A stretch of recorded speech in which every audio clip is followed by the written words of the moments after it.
لقد تنام حلمكم من مثلكم قد حاز من دنياه حفظا للكتاب. In the winter season, around December 25th, the people celebrated the winter solstice. And those of you who have lived in the north, I'm coming from Toronto, Canada. There's 4 seasons, not 2 or 3 like you have here. There's 4 seasons. And these 4 seasons in Canada are very distinct seasons, although El Nino and La Nina are changing that also. But they're very distinct seasons. And so within these seasons, there are certain high points or low points. And the solstice time is the time when the essence of the season comes about. And so the winter solstice would come about somewhere between December, in December, from December 21st, and it goes all the way to around January 6th or so. And so the people of the north would celebrate different holidays, have different occasions based upon the winter solstice. Put yourself in the northern countries. I went to Norway and spent some time with the Muslims in Oslo. May Allah subhanahu wa ta'ala help them. They're really far up north. And also I had the chance to go to Alaska, and there's Muslims in Alaska. Now when we were there in the summertime, and it was time for Salat al-Maghrib, and we looked outside and the sun was still out. Somebody looked at his watch and he said, well, that's sunset and it's time to make Maghrib. So we made Salatul Maghrib that is normally made with the sunset according to the watch, and the sun was out. The time for Isha, they looked at their watch again. It's supposed to be darkness of night according to the fiqh. They looked at their watch and they said it's time for Isha. We made Isha and the sun was out. Around 1 o'clock at night, I looked at my watch and realized it's time to go to bed, but the sun was out. And so in those parts of the world, you are in a situation where, for the Muslims, you make taqdeer. And the fuqaha have told us that you can use the closest reasonable city for your base, or you can use Mecca al-Mukarramah. And some different fuqaha have used different positions. Where I was, they used Seattle, Washington as the base of their time where they were in Alaska. What is important though is that in the winter time, there is a period where there is no light. You are literally in darkness 24 hours of the day. And this stretches for a period of time. Now, could you imagine if you're living in Alaska, or living in Canada, or living in Norway, and you don't have central heating, and the cold is outside, it's darkness around you, people are dying from disease, it's a terrible time, and every family would probably lose somebody, or they would know of somebody dying from the cold and disease during that season. This is the winter solstice. And so when the sun starts to come out, the people now are looking at the sun as a life-giving force. And so during that time, a number of ceremonies were held in northern countries. In the far north was the Feast of the 12 Nights, which stretched from December 25th to January 6th. Also in ancient Greece, there was the Bacchanalia, which was held for their god Bacchus, the god of wine and sport and play. The Romans had the Saturnalia for their god Saturn, their main sun god Saturn. And so you find during these times that the people held ceremonies in the north. They would burn bonfires. The light was important, the fire, because the fire represents the light, the life-giving force for those who worship nature. Also in the north, they recognized that there was one tree that despite the cold would still remain alive. The evergreen tree, the fir tree.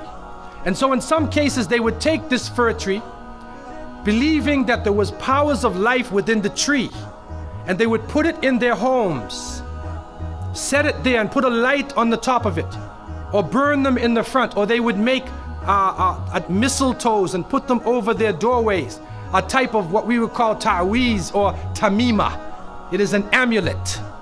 And they would hang the amulet over their doors, hang the amulets in their home, hoping that this fir tree, that this so-called life-giving force would protect them from the danger of the winter.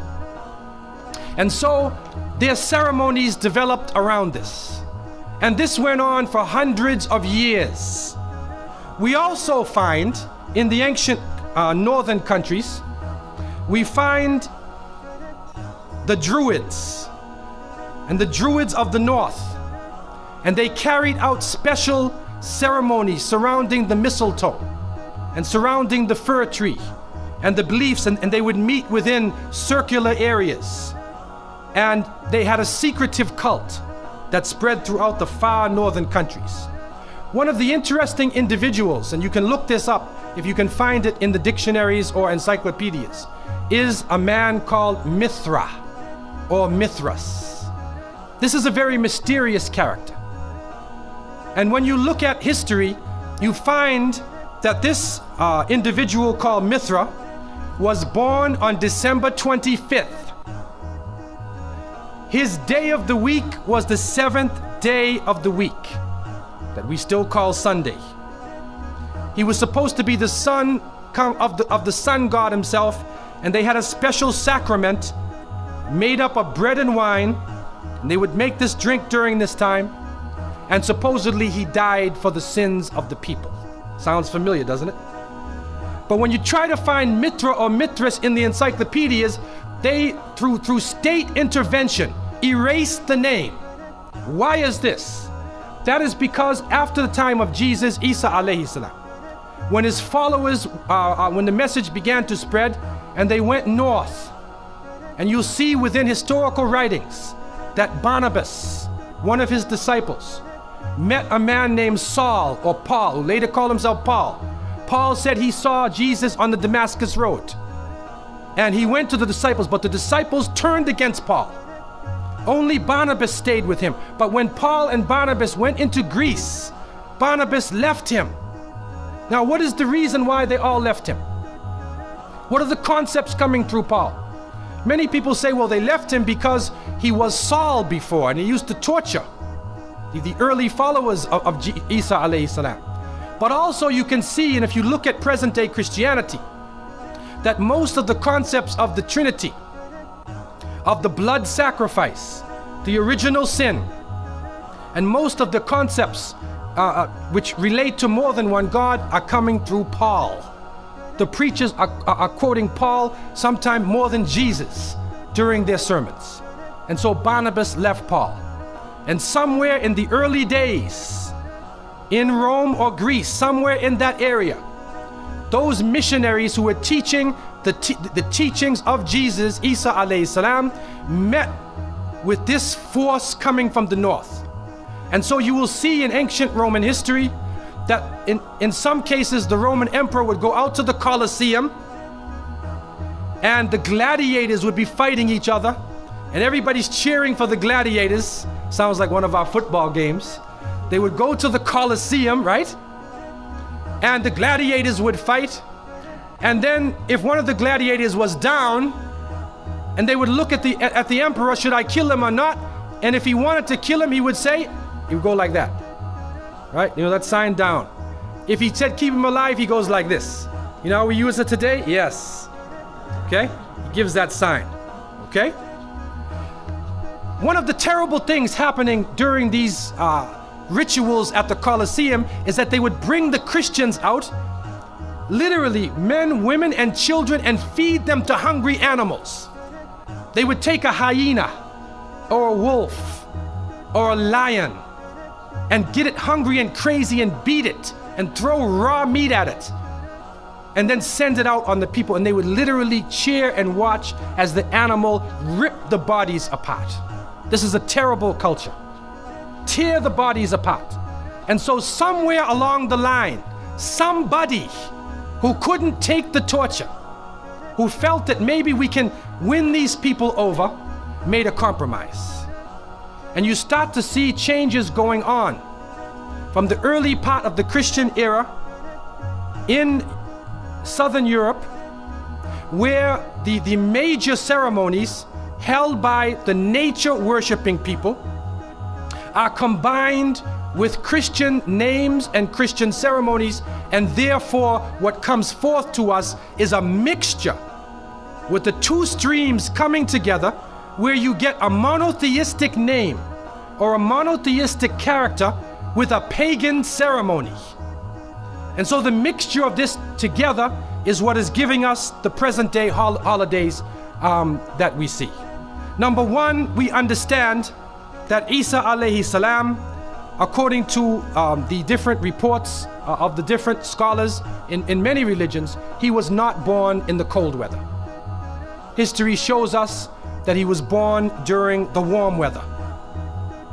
Even in the Christian traditions, they have the belief that the shepherds were tending their flocks outside.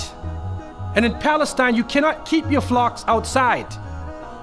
In the wintertime, in the evening, you bring them in because it's cool at night. And so it was the warm weather. It was also the time of the taxes in the north. In the story coming in the Quran, when we see the mention in chapter 19 in verses 24 to 25, and we see the mention of the story of Mary, because it is the belief of the Muslims that Maryam, may Allah be pleased with her, was a virgin, and she had dedicated her life to the worship of one God, prayer and fasting. And by the power of Allah, that the Creator breathed His Spirit into her, and she conceived Jesus. He said, be, and it is. She conceived Jesus, Isa alayhi salam, without a father, without a man. That is a belief of Islam.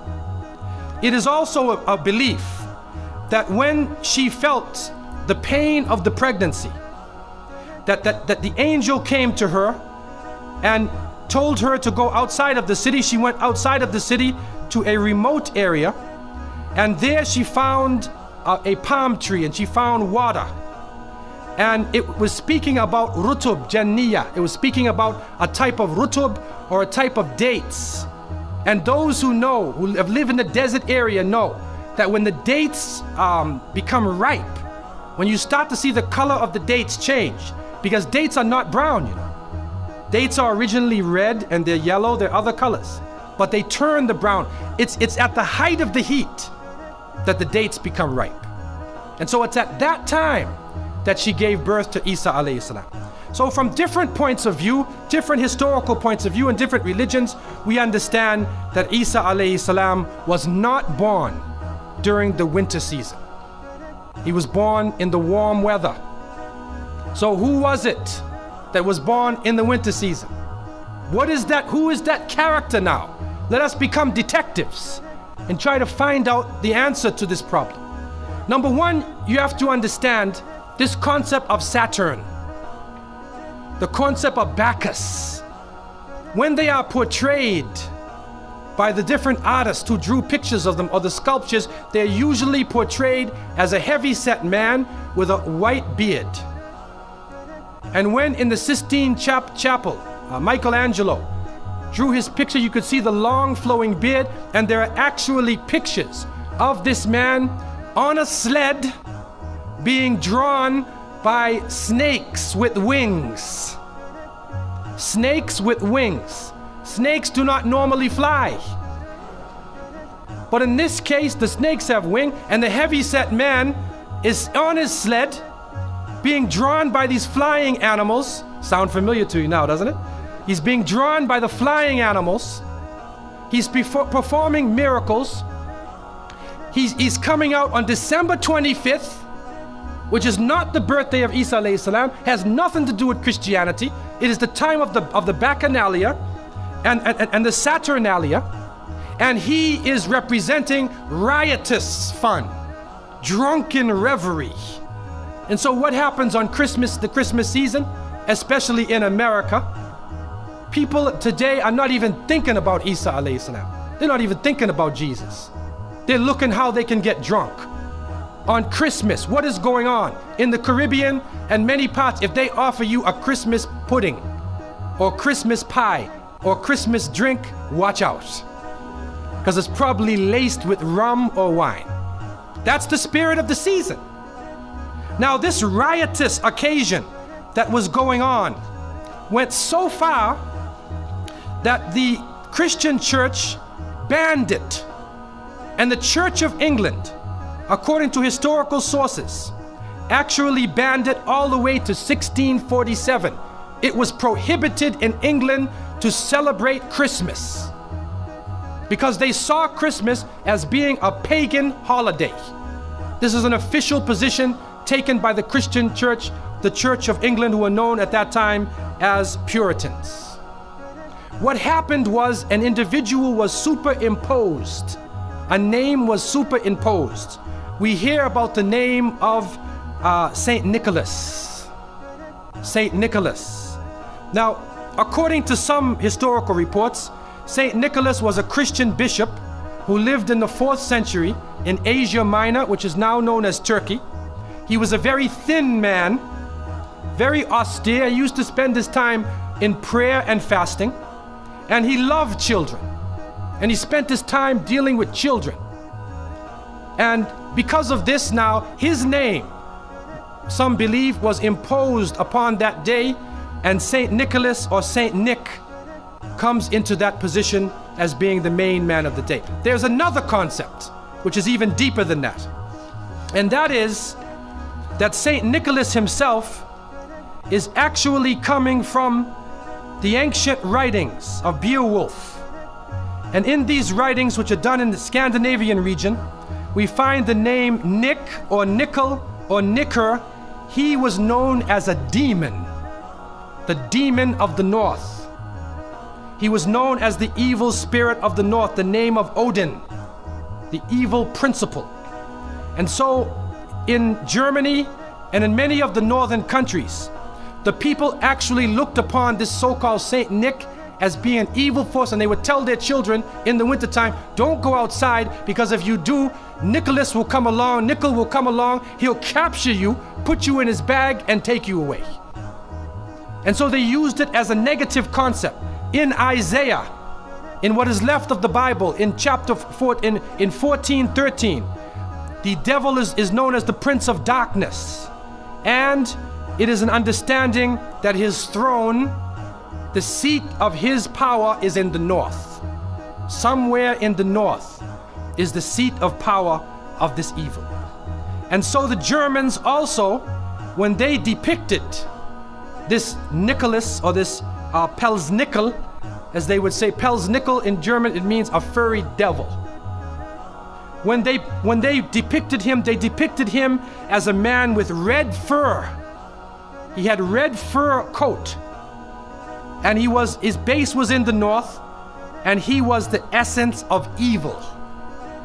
And the Church of England till 1647 took the position that this celebration could not go on. So what we are actually seeing is that the Christmas occasion was actually the time of evil. It was the time of the belief in the Saturnalia and the Bacchanalia. And because of this, they shifted the occasion to New Year's Eve. They shifted all of their feelings and their merriment and their evil to New Year's Eve. Now, before we go to that, looking back at Christmas, what is happening now in Christmas season? I don't know what goes on in Miami, but in the northern cities, on Christmas occasion, they put lights around and Santa Claus parades. Do you have a Santa Claus parade here? They have Santa Claus parades, and St. Nicholas is outside and he's in the streets, and everybody's talking about St. Nicholas, and the poor children are taught that St. Nicholas is going to come down your chimney. Most people don't have chimneys in Miami anyway, but a 350-pound man is going to come down your chimney and bring you presents and keep his clothes white and red, and go to all of the homes in the area and put presents in your stockings and put presents under your tree, and then fly back out into space. And the father, the poor father who sweat and toiled all year to get you the presents, gets no credit for the present given to the child. St. Nicholas comes down the chimney, gives you this present, flies off into the night. And many of us were raised thinking, believing in this. Some of us would sneak into the night and look and see our father putting the present under the tree. We knew what he was doing anyway. But you went along with it, and the people say, well, you know, it's Christmas. Don't you like to have fun? You want to stop the children from having fun? What kind of people are you? But what are you teaching the children? You are using the name of Jesus, using the name of Isa alayhi salam, and you are using a figure who historically is the devil. The devil himself, wal-iyadu billah. They are using his figure, and he has now taken over the Christmas season. Christmas now to most people means materialism. You have to buy presents for your cousins and your friends, and you gotta buy about 34 presents. And you find that most American people are in debt for 6 months after Christmas. Now, where is Jesus? You get drunk, you fight, you lose all your money, the stores raise their prices. Isa alayhi salam is described as a very humble person. Most of the time he didn't wear shoes, only 1 or 2 changes of clothing.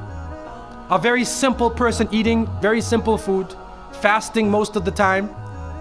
You see what is going on? There are 2 streams now, a stream of polytheism, a stream of monotheism, and now the polytheism, the materialism, is overtaking the monotheism and standing in the way and taking over our society. And some foolish Muslims coming along from outside of in their country say, well, I just want to be an American. I want a tree too. So I said, one of the brothers said he had a Christmas tree in his house. He came for. I said, brother, do you know what the tree stands for? He said, no. Okay, I'll get a palm tree with dates. I'll make it halal, a halal Christmas tree. But brother, you have to understand what it means. You have to understand what it means. Number one, the Prophet ﷺ, when he spoke about, he talked about ar-ruqya, wa tama'im, wa tiwala. He said all of these things are shirk. That if you hang amulets thinking that this ta'weez or this amulet is going to protect you from something, then you are actually giving power to the creation of Allah and taking it away from the Creator. If you think that by making some spells, going to a magician and asking them to put a spell on someone, you want to get married, so you go to the Sahir and say, put a spell on Ali, I want to marry him. Put a spell on Zainab. What kind of marriage are you going to have if you go to the magician? And so the Prophet, peace be upon him, named all of these things, the superstitions, the amulets, all of these type of things are the other stream which goes away from monotheism, from the belief in one God, and takes you into another religion.